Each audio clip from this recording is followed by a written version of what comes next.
Welcome to the Bliss Movement, a podcast for big-hearted, driven women daring to be great who know that this starts by pouring love into themselves first. I'm Dr. Fee. I'm passionate about helping women to stop tuning out and burning out, but to tune within, reconnect with your heart, feel lit up, follow your bliss, and live life on your terms. So, get ready to expand your life beyond what you thought was possible when it comes to healing, wealth, love, purpose, and leadership.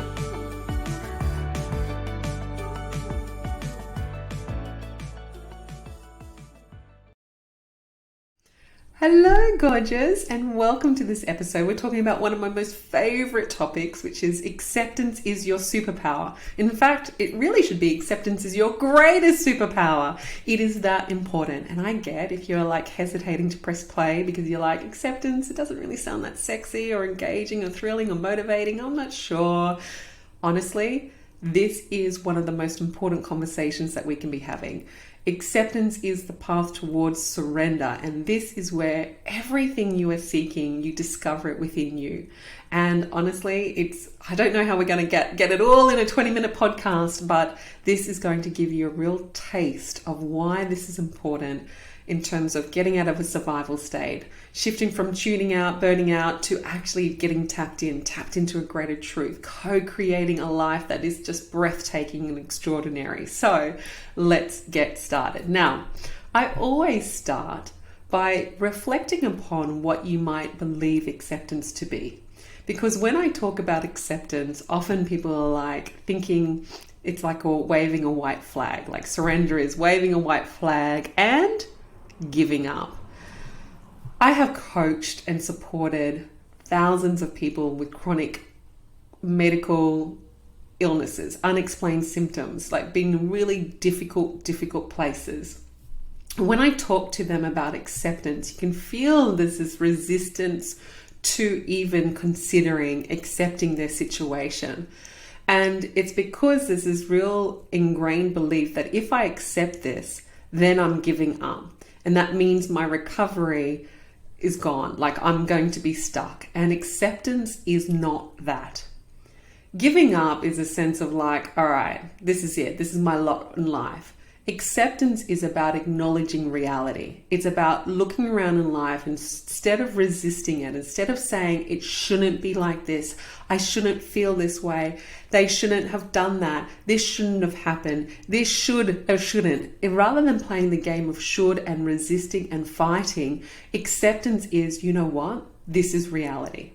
So a really simple analogy is like looking at the weather. Like, are you someone who just loses your peace depending on the weather? Like, I know there are some people out there who are just like, Saturday should be sunny, and if it's not, then I'm going to curse the weather. And like, there are people who just lose their peace when it's a rainy day, and they're just like, it shouldn't be raining. And so in a way, like running outside and like pointing to the heavens and like shaking their fist at the gods and be like, stop it, it shouldn't be. And like, it's futile, right?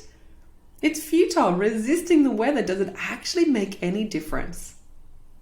Just because you have a birthday party planned outdoors for your little one on Saturday doesn't mean that the weather is going to orchestrate a sunny day for you. It doesn't mean that universal love says, okay, well, Saturday, okay, that's a good idea. Then Saturday will be a sunny day. It will just happen the way it should happen. It's inevitable that some Saturdays are going to be rainy. You might have had a wedding day and you'd be like, oh, please, I want it to be sunny and blue skies. And then you get a rainy day and we can like, oh my God, that's a bad omen. So let's look at this, because events are events. They're neutral. They become experiences because of the meaning we give them. We can give a meaning to a rainy day on a Saturday as like, oh, yay, I get to spend a bit of downtime inside. Maybe we'll watch a movie. Oh, I love rainy Saturdays because this is an awesome way just to take the pressure off. I don't need to run around. I'm just going to stay at home and enjoy it like a good book and just enjoy a nice rainy day versus, oh my God, this is the worst thing ever.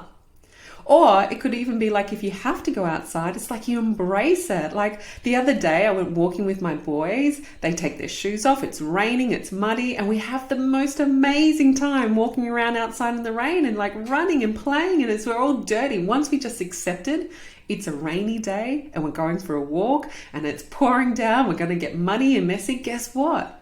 We have the most amazing fun. That's the joy of acceptance.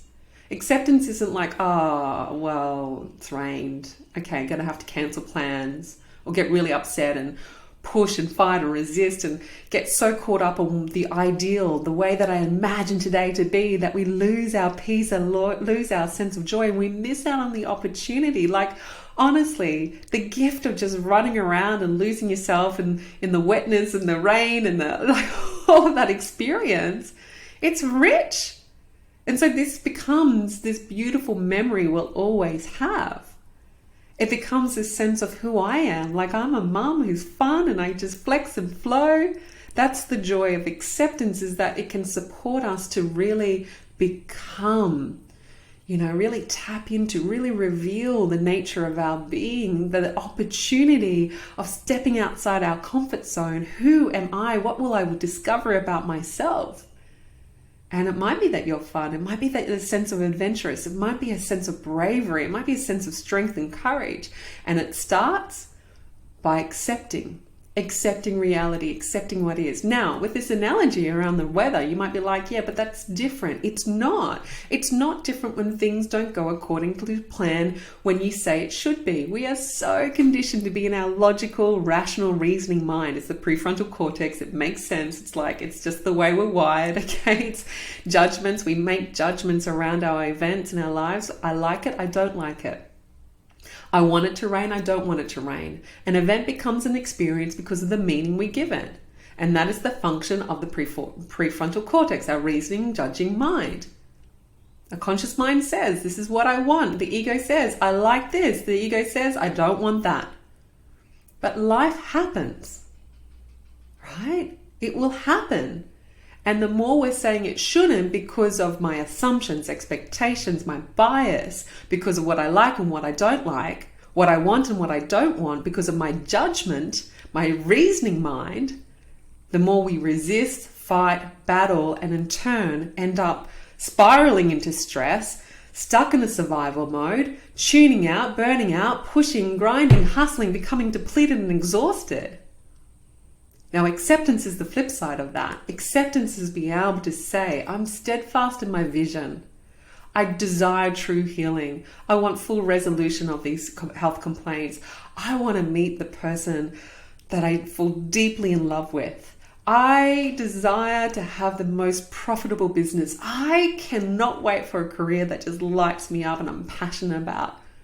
And then when life is happening, such as a rainy day, something that the mind says, I don't like this. I don't like my current work. I don't like my boss. I don't want to work for an organization like this. Now it's all valid. But as soon as you start to recognize the judgment mind is in here, there's resistance. And once you start to resist, then what happens is that you're expending lots and lots of energy saying it shouldn't be like that. So I'm just going to get you to play with this statement. Actually, choose a statement for yourself. What right now are you shoulding? Like, are you telling yourself it shouldn't be like this? I should be at this particular milestone, or they should be like this, that I should have got a different response. I should do better. What are you shoulding at the moment? So just choose an area of your life and find the should. And then just say it over and over in your head. Like, say it and feel it. Like, when you tell yourself, like, it shouldn't be like this. This shouldn't have happened. What happens? It makes you feel really contracted. Like, when I should on myself, I'm like, ooh, ooh, ooh, ooh, and I contract down. And when we do that, physiologically, we're activating sympathetic nervous system and we're focusing on all the threats and we're focusing on what could go wrong. The worst case scenario, we're just spiraling into the stress cycle. From the stress cycle, we spiral into the burnout cycle. And this is where we're becoming increasingly sensitive to stresses that were previously benign. It's where the ding on your phone, like, oh, shakes your nervous system. It's where getting an email, you react. You're quick to react, or seeing that glance on your boss's face is like, oh my gosh, it's like you take it personally. Or, your husband being distracted and trying to multitask, but actually not giving you any attention. And it's just like, oh my gosh, like, will you just stop and focus on me? You become sensitive to normal benign things, or things that just wouldn't have normally impacted you because you're now stuck in the burnout cycle. And this just feeds itself. Because then you're impacted more, your well-being is impacted more, you don't sleep as well, you wake up with more brain fog, you're just more sensitive over and over. Hello, you're spiraling into burnout. Acceptance is a wonderful step to take to pattern interrupt it all. Now, here's what's going to help you in actually embracing acceptance. The first step is it's about reality, not morality. So when my beautiful boy, Jarvis, was sick, he was 3 years of age. It came out of the blue, overnight, seemingly overnight. He just developed the most severe stutter. Like he was caught in a loop where he was just sitting on the couch going, don't know. That's all he could say. Gone from a really babbling, sort of like chatty little boy to all of a sudden a severe stutter, but with this full head to toe rashes and a really terrible distended gut and a inflamed little bottom. And he couldn't walk more than 10 meters without like, mummy, pick me up. His whole body was inflamed, and we were just thrown into this incredible, heartbreaking, challenging journey. And I'm an integrative doctor and I'm going to cure him. And I did everything I could. And it was like doing. And I was really reacting just to get him right. And I think if you're a mum, you'll understand why that was my response. The sense of guilt, like I've broken him, and the grief, like what this means for him and for us, and the loss. And oh my goodness, 2 years down the track, we've tried everything, international specialists, all the diets, GAP diets, low histamine, salicylate, low oxalate diet. I mean, all the gut healing stuff. We've seen different specialists in Australia for dysbiosis, SIBO, mitochondrial dysfunction, all the things. 2 years down the track, we're getting told by our speech pathologist who've been working with for a good 2 years, like, look, chances are he's going to probably have 95% chance of a severe stutter because of his male, because of his age, because of the work that we've done. It's likely that he's going to suffer this for the rest of his life. Oh my God. And you're telling me to accept this? But the thing is, we're not talking about morality. I'm not saying accept what's good or bad. Morality is where we put judgment on it. I think if you're a mum and you have, or even if you're not, even if you just have a heart, like that struggle, you can feel it and you'd be just like, oh my God, that's not right. What did he do to deserve that? Absolutely, that's morality. But the truth is, reality said that he had a stutter and we were doing all the things and nothing was making a difference. Well, some things, but not, certainly wasn't bringing us the dramatic kind of like miraculous outcomes that we had wanted. And so acceptance is about reality. For me, it just took a moment to be like, okay, like acceptance is the first step to surrender. For those whole 2 years, I was trying my best to surrender.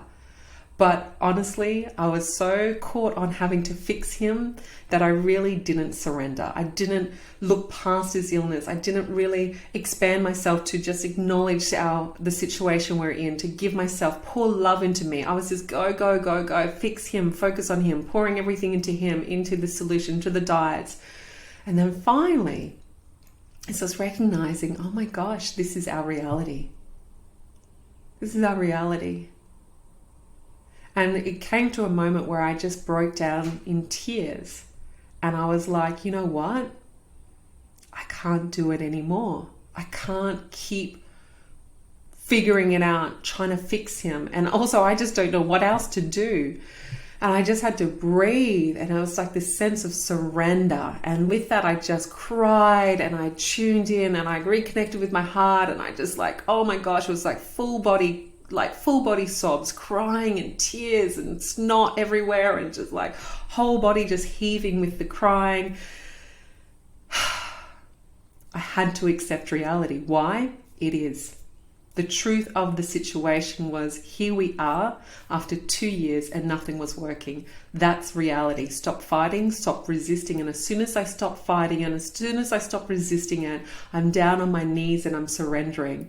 And I'm having the most profound release. I'm liberating my energy. I am just setting myself free here, opening, because surrender, I mean, this is a whole nother episode. Surrender is where the miracles reside. Surrender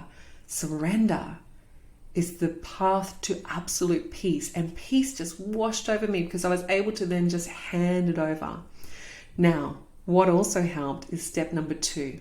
And this is another element that I wish for you to reflect upon to support you to really tap into your superpower of acceptance. And that is recognizing you do not have perspective. The reason why we fight and resist is because we tell ourselves it should be like this, and we're looking at things from a very linear perspective. 1 + 1 = 2, straight line. If I'm here, hard work and effort will take me to here. I'm here at A and it'll take me to here to B. I want to get to B. And so if I do this, and this, and if things go according to plan, X, Y, Z, then I will get to B. Okay. That's the way we're wired. That's our conscious mind. That's the logical reasoning mind. It's like, okay, straight line, linear thinking. But have you not had experiences in your life where as you were heading one way, something unexpected happens in your life and it feels like you're just spiraling, you're just spinning out, out of control, and it's just not taking you towards point B, but then you meet someone. Maybe it's like, you got let go of your job and then you try another job and you're there for a few weeks. It's not the right fit, but you meet someone and they say, oh my God, you would be perfect for this next opportunity. And then you're like, oh my gosh. And it's like, instead of going that straight line, you had to do a little bit of a zigzag in order to finally get at not B. We're talking about E, F, G, like way down the track. Like we're talking about exponential leaping. It's like when you're in this point right now, we don't have, based on our limited understanding, our limited consciousness, the lens that we look through, we truly do not know what our full potential is or what it is that, like right now standing here and looking behind you, think about how you were 10 years ago. Could you imagine your life to be like this and the things that you've accomplished? No, I can't at all. Like, oh my gosh, pinch myself because of this work, pinch myself. Looking ahead, if you're looking at things through this limited consciousness, which is like 1 + 1 = 2, or hard work and effort, then you may not actually be even able to get a sense of greatness because you're just so focused on predictability. And so it's like, well, that won't happen and that can't happen, so I'm just going to focus on something a little bit better. But when you start to really play in this field of surrender and opening yourself up to potentiality, following your bliss, then what can happen is unexpected things come along to support you to realign to something bigger and greater. And so for me, it was like, I understand this. And in that moment when I'm on my knees, I heard, sweetheart, you don't have perspective. How can you truly know that this is not what Jarvis needed? How do you truly know that this is what he needs in order to be the most compassionate leader that he can be in the world? They were the words that I heard. And with that, it was like it pulled me out of this desire to fix him. And I was able to pull back and look down and just appreciate that I have no idea. There have been times that have happened in my life, things that I haven't gotten, that I've looked back over my shoulder and gone, oh, thank God that didn't work out. Have you had the same? Like, thank God I didn't marry him. Oh my God, thank God that didn't work out. Oh my gosh, thank goodness I didn't get that lease. Oh my gosh, I'm so glad I didn't sign up for that job. Oh my God, I'm so glad they overlooked me and I didn't get that job and I got this job. It's happened. You got to look for it. There will be times in your life where the things you didn't get was a good thing. Okay. And so we can take that and we can own it right now. When things aren't going a plan, sweetheart, you don't have perspective. We might be so attached to traveling along in a straight line that says it's got to look like this, that we're missing the opportunity of that sidestep where we meet someone else, or we learn another skill, or we discover something about us so that we have greater capacity to hold the real wealth that's coming for us. It's like the universe saying, sweetheart, you're playing too small a game. You're bigger than this. You're focusing on 10% and we want to give you 1,000. Come on, we're going to give you this little sidestep here, let you practice in this bit, let you kind of really tap into a strength and power within you, and then you'll be ready. And hello. And so if we can just accept that challenges are inevitable and the universal love is giving everything for us, we're given what we need, then we will stay in alignment with our bliss. We will stay in alignment with our heart. We will be living a soul-aligned life. And in turn, you look around and you'll be like, oh my gosh, I can see how all the pieces of the puzzle come together, right? Oh my goodness, this is fantastic. But you couldn't comprehend that if you're standing at point A, focused and attached to point B. This is like, acceptance allows you to flow and to embrace it all and to trust, but you stay steadfast on what it is that you want, the essence. So for me, I still was like, okay, I desire love and a sense of security, and that Jarvis will be taken care of, and like all these things. I'm never going to give up on that. That's my job. I'm his guardian. But it's just about accepting reality, and trusting that I didn't have perspective just meant that I could then come into this place of surrender, and I experienced a sense of peace and relief. Like unless you've surrendered, I mean, we all have in some way, because it's life, it's necessary. It's a necessary experience in life, where it's just like, oh my gosh, taking off this tight, heavy pressure and burden, and just being like, oh, I can breathe again. And in turn, I could see my little boy for who he is. And in front of me, like, it's just like over those next few days, he just transformed right in front of me. And just to finish off the story, I do talk about this in AWAKEN. 3 days later, we received this AWAKEN is one of my trainings that, if you want to check it out, it's phenomenal. And it's one of the teaching stories in that. But 3 days later, I received this YouTube video from my beautiful sister Kylie, and it was about how to handle stuttering, and it was through this African American talk show host, and he had this stutter, and he was just coaching a woman on stage, and just watching it just was like, oh, and something just clicked in me, and I spoke to my husband, and we were like, oh my gosh. And so 3 days later, Jarvis stopped stuttering. And that's how we tap into the miraculous. It's how acceptance is the first step to surrender, and then we're in alignment, and then we welcome in and we receive solutions that are so unexpected. Like the solution to the stutter wasn't the 2 years of speech pathology, and it wasn't all those drugs and treatments and all these other things, and sleep talk and NATE therapy and all these other alternative therapies as well. They all were important. They all played their part. I'm not regretful. I love it. I love and honor every single thing that we've taken and every step we've taken. But it's just this beautiful acknowledgement of how often what gets in the way is us, and acceptance supports us to align with reality, and it builds us up. So I want you to imagine that if you can really practice, and this is the thing, and I have courses teaching this, and it is different to just be going like, I accept this. Now, on that note, I want to really say that in coaching women, there is a tendency that sometimes we distort a teaching of acceptance where we're like, oh, okay, so acceptance means going with the flow. It means sort of like not putting up my preferences and just kind of, oh, I'm easy, whatever you'd like. That's not acceptance. Okay, that's giving your power away. That's being a doormat. That's like not holding your standards. So it's different again. The first step is really to tune into what you know or think or believe acceptance is. And so if you're facing a challenge and you notice that you're saying it shouldn't be and you're resisting and you're noticing you're getting a little flighty around it, then you can play with this and be like, well, I don't have perspective. Maybe this should be happening.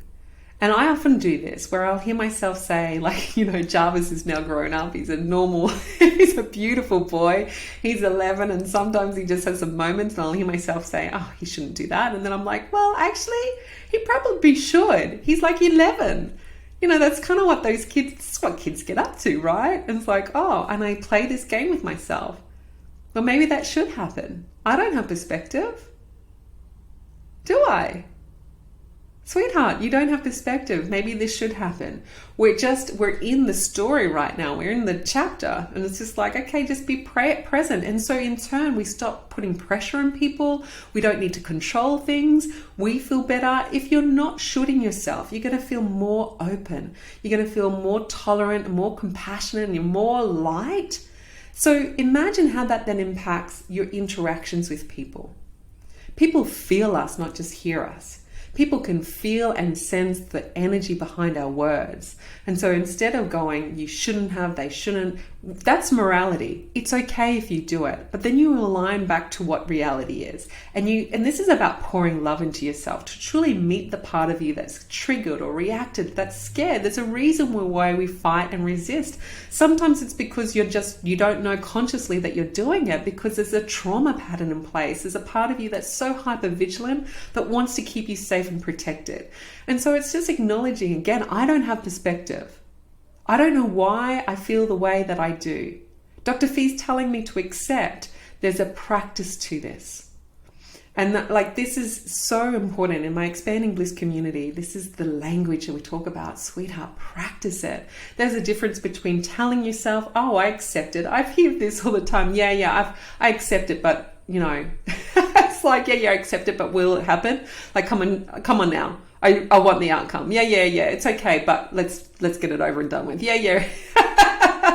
That's not acceptance. Acceptance is in the felt sense. It's an experience of acceptance. It's a relief. It's a lightness. It's like a neutrality. It's like, oh, wow. That's acceptance. And what happens if you're facing a challenge is that you become big and the problem becomes small. If you accept that it's a rainy day and you truly come into acceptance, all of a sudden, you're big, you're empowered, you have the Shakti, the power, the potency, and it's like, okay, nothing's going to take me, nothing's going to make me wobble. We've got this, and I get to have a really fun day. If it's something that hasn't gone, according to plan, hello life, it could be a number of things. Rather than saying it shouldn't, and if you say it shouldn't, and you spend all your energy in thinking about it, how it shouldn't have, you become more and more depleted, you become smaller and smaller and smaller, and it becomes more insurmountable. And that is when we're more likely to give up. Resistance causes us to give up. Acceptance grows us. It makes us strong, and the problem shrinks, and we can then just take a step over it. Or we could flex and flow and stay steadfast in our vision and be just like, yep, this is the path of me following my bliss. This is me co-creating a life that I truly, truly love. This is me supporting my son and helping him to live the most incredible life. And you know what? He is a compassionate, beautiful boy. That's the thing. Like, I didn't have perspective. It's exactly what he needed to go through. And now he has this innate, beautiful ability to feel like he's very perceptive. He will be the one who will notice the child who needs some love and attention, or he'll be sitting down and being patient with the animals and giving them love. He's the one who's gentle and soft. And my gosh, it's so wonderful to see. And that part has supported him in his growth. And I'm going to invite you, because one of the most difficult things is seeing someone we love suffer.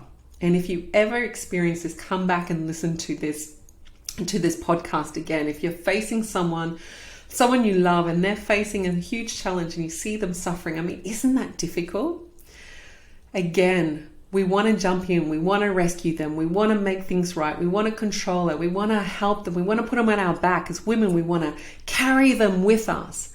But actually, we don't want to take away other people's suffering because it serves us. Like all the women who have come into my world, along the many, many years, have done so because of a desire to heal or to solve their marriage. It's like the pain, the suffering is what brings you onto a spiritual path. It's our challenges that wake us up to the greatest truth within ourselves. And here I was trying to take that away from my son and get rid of it myself, but it actually became the thing, the classroom where I was able to truly appreciate surrender, where I was able to embrace acceptance, acknowledge that I gotta accept reality. And I also get to understand that I don't understand how it all works. Like I just don't. And so that has supported me for the rest of my life, and it will continue. Like it will be the thing that helps me and my clients. Like this event that has happened between Jarvis and myself and our family, I mean, it has already impacted hundreds of women, right? Because of the work that I'm doing today. So I'm sending you guys all so much love. I really hope that you get to explore this concept of acceptance. It's so big. I'm just sprinkling a little bit of the magic here for you. I want you to understand that it is something that we have to practice. Just like practicing gratitude, there's a difference between thinking grateful thoughts and feeling grateful. Having a grateful heart. There's a difference between thinking acceptance and actually being and getting into a state of acceptance. And when you do, it is what supports your physiology. I mean, that is activation of the vagal tone. That is activation of the parasympathetics, rest, digest, and restoration of the body. It supports you on a mindset level because now you're out of that fight, flight, threat response, that hypervigilant response. It helps you to get tapped into your heart where there is the tolerance, where there is the compassion, bravery, strength, like passion to get up and keep going and stay the course as you follow your bliss. And it's been such a pleasure sharing this with you. Absolutely love you guys. Make sure you reach out, let me know how your journey is going. All right, bye-bye. It has been so beautiful spending this time with you. If you found today's episode inspiring or helpful, please subscribe, give us a good review, and share the love. I invite you to be a part of the Bliss movement. Join our Bliss Sisterhood or apply to join my Expanding Bliss program.